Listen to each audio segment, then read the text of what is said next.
Hai anak-anak, pada kesempatan kali ini Miss akan menjelaskan tema pertama kita di semester 2. Tema kita adalah rotasi dan revolusi bumi.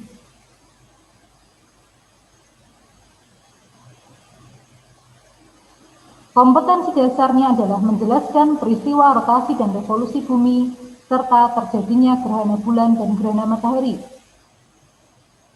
Maka untuk mendasarinya ada satu ayat, Yesaya 40 ayat 22. Dia yang bertata di atas bulatan bumi, yang penduduknya seperti belalang. Dia yang membentangkan langit seperti kain dan memasangnya seperti kemah kediaman. Dari satu ayat ini ada dua hal yang ingin sampaikan sebelum kita belajar tentang rotasi bumi. Yang pertama, dari ayat ini kita tahu bahwa bentuk bumi kita adalah bulat.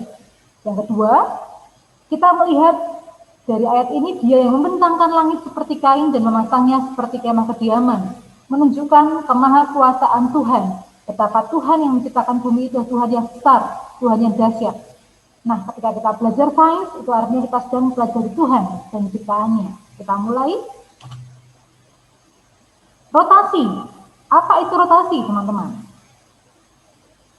Rotasi adalah gerak benda langit berputar pada porosnya.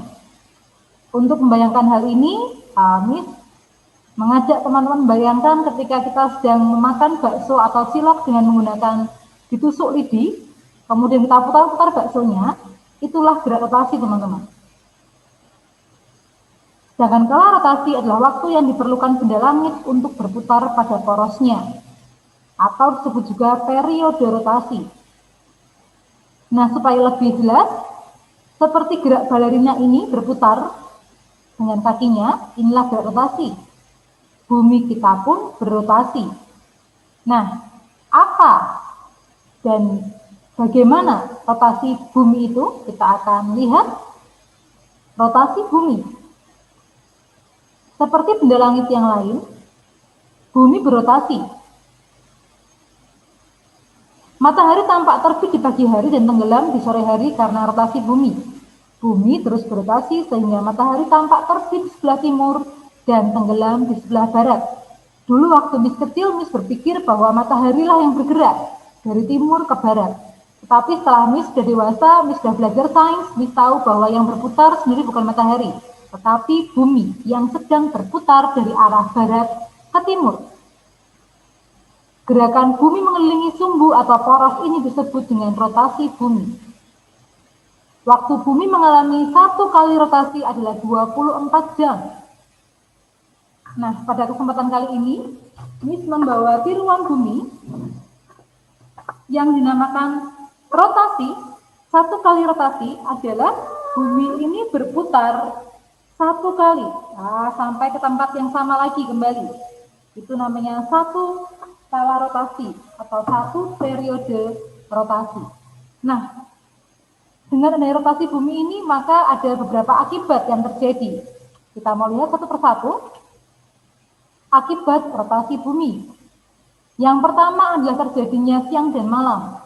Untuk memahami hal ini, Miss mengajak teman-teman untuk melihat tiruan bumi yang Miss bawa. Nah, kalau teman-teman perhatikan, di sebelah kiri yang Miss pegang ini adalah terkena cahaya dari jendela. Sedangkan yang sebelah kanan ini lebih gelap. Nah, bagian bumi yang terkena matahari akan mengalami siang, sedangkan bagian bumi yang tidak terkena matahari akan mengalami malam. Untuk lebih jelas, misalkan tunjukkan seperti ini. Ini bagian bumi yang terkena matahari mengalami siang, bagian bumi yang tidak terkena matahari akan mengalami malam. Yang kedua, terjadinya perbedaan waktu di bumi yang garis bujurnya berbeda. Apa itu garis bujur? Garis bujur adalah garis yang terbentang dari atas ke bawah. Berbeda dengan garis lintang yang membentang dari kanan ke kiri. Nah, kita akan melihat dalam peta ini atau dalam tiruan bumi yang Miss bawa ini, kita akan melihat Indonesia. Nah, inilah Indonesia, ya, ini Indonesia. Indonesia terbentang dari Sabang sampai Merauke. Kita akan lihat mengapa Di Indonesia terdapat 3 wilayah waktu. Waktu Indonesia Barat WIB, waktu Indonesia Tengah WITA, dan waktu Indonesia Timur WIT. Ini saya akan jelaskan satu persatu, teman-teman perhatikan. Yang pertama, letak Indonesia secara astronomis adalah dari 95 derajat bujur timur sampai 141 derajat bujur timur, sehingga luas Indonesia terbentang sejauh 46 derajat. Yang kedua, rotasi bumi. Satu kali bumi berputar menempuh 360 derajat dalam waktu 24 jam. Maka untuk mendapatkan hasil 1 jam, 360 derajat dibagi 24, hasilnya adalah 15 derajat. Kita sudah punya dua angka, 46 derajat dan 15 derajat. Nah, kalau kita bagi keduanya, maka hasilnya 3, sekian. Sehingga jika dibulatkan adalah 3. Sehingga Indonesia memiliki 3 wilayah waktu, yaitu WIB, WITA, dan WIT. Nah, kalau teman-teman perhatikan, Miss akan ajari cara untuk menghitung waktunya. Nah, ini ya, ada tulisan +7, artinya adalah dari Greenwich, kota di Inggris yang ditetapkan sebagai 0 derajat, ditambah 7. Itu adalah WIB. Sedangkan WITA tambah 8, WIT tambah 9. Untuk lebih mudahnya adalah, nah di dalam bumi ini, di tiruan bumi ini, bagian Indonesia Timur, bagian Indonesia Timur akan mendapat matahari terlebih dahulu, karena buminya berputar dari barat ke timur. Nah, maka wilayah timur akan mengalami panas matahari terlebih dahulu, sehingga dia lebih tepat dari wilayah yang lain.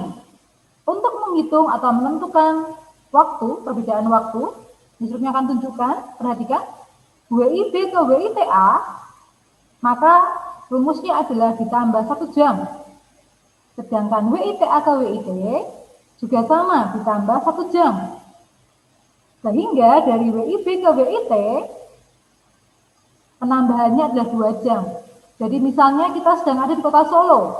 Di kota Solo sedang pukul 1 siang, atau pukul 13. Maka di daerah Denpasar adalah pukul 14 atau pukul 2 siang. Dan di kota Merauke di Papua adalah pukul 15 atau pukul 3. Sehingga masing-masing selisihnya 1 jam. Jadi kalau mencari dari WIT mundur ke WIT atau WIB, rumusnya adalah dikurangi. Misalnya, misalkan melihat di dalam tiruan bumi ini, misalnya Miss ada di kota Sorong, ya, di kota Sorong. Kota Sorong ada di Papua juga, di WIT. Maka jika di sini pukul 7 malam atau pukul 19, maka di Semarang atau di WIB pukul 7 atau pukul 19 dikurangi 2, sehingga hasilnya adalah pukul 17 atau jam 5 sore. Itu kita akan lanjutkan di akibat yang ketiga, pembelokan arus laut dan arah angin di khatulistiwa. Udara selalu bergerak dari tekanan tinggi ke tekanan rendah. Daerah kutub yang bertekanan tinggi, udara cenderung akan bergerak ke daerah khatulistiwa.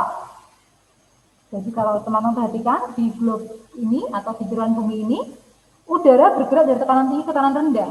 Di kutub yang tekanan tinggi, dia akan bergerak ke khatulistiwa atau di tengah-tengah ini, di tengah-tengah bumi. Tetapi akibat adanya rotasi bumi, udara yang bergerak ke khatulistiwa akan berbelok ke timur mengikuti arah rotasi. Ingat, arah rotasi ada dari barat ke timur. Hal ini berpotensi membentuk angin siklon. Angin mengakibatkan terjadinya arus laut. Pada belahan bumi selatan, arus laut arahnya berbelok searah perputaran jarum jam. Sedangkan pada bagian utara, berbelok berlawanan dengan arah putaran jarum jam. Gerak pembelokan arah angin dan pembelokan arus laut ini disebut efek Coriolis. Yang keempat adalah perbedaan percepatan gravitasi di permukaan bumi. Rotasi bumi menghasilkan gerakan yang tidak teratur pada logam cair di dalam inti bumi. Kondisi ini mengakibatkan massa bumi tidak terdistribusi secara merata atau tidak tersebar secara merata dan mengakibatkan percepatan gravitasi berbeda nilainya di berbagai tempat di belahan bumi. Yang terakhir, gerak semu harian matahari dan benda-benda langit. Seperti yang disampaikan tadi, kalau kita perhatikan pagi hari matahari terbit di sebelah timur dan sore terbenam di sebelah barat. Seolah-olah dia matahari yang beredar mengelilingi bumi. Padahal sebenarnya bukan matahari yang mengelilingi bumi, melainkan bumi berputar pada sumbunya dari arah barat ke arah timur. Sehingga hari ini kita sudah belajar 5 akibat dari rotasi bumi. Yang pertama, terjadinya siang dan malam. Yang kedua, terjadinya perbedaan waktu di tempat yang garis bujurnya berbeda. Yang ketiga, terjadinya pembelokan arah angin dan arus laut. Yang keempat, perbedaan percepatan gravitasi di tempat yang berbeda. Yang kelima, gerak semu harian matahari dan benda-benda langit.